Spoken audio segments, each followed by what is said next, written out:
My older brother and I, we saved enough to buy this really small camera. We would ride the train and take photographs of all of this graffiti. And that allowed us to kind of really explore the city in a different way. You learn how to kind of work with very little. And I think that's something that I've really kind of stuck with also, is like really just trying to be as generative as possible with whatever I have.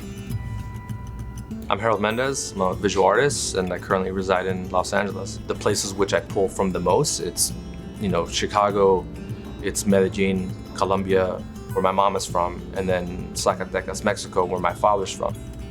There's this constant kind of negotiation of like, well, where do you belong and how do you kind of define yourself?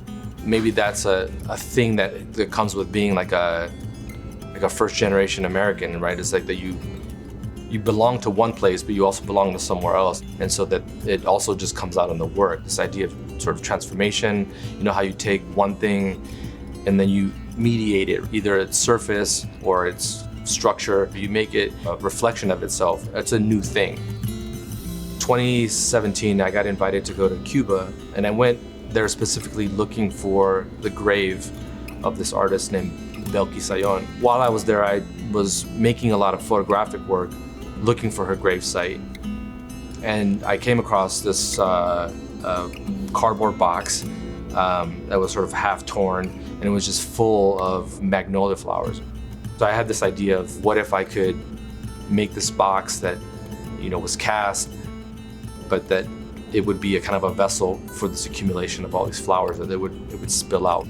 This idea of a gesture like that is a way to kind of activate the work in a way, or to kind of finish the work in a sense.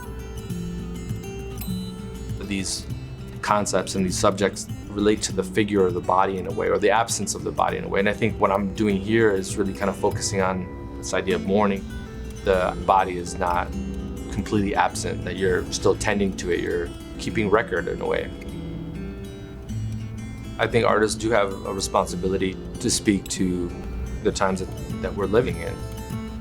Growing up, I didn't see artists like myself, or artists from like Latin America in museums really. So for me, that's kind of been a goal that I've wanted to achieve for a really long time, is to make sure that other artists who have similar kind of backgrounds can also be part of the history of art. The arts industry residency, it is really demanding of you physically, but it's great. I like that. I think that good work should do that.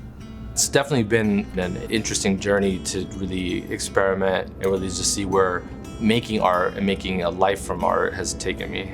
And to be able to have the opportunity to do that has been amazing.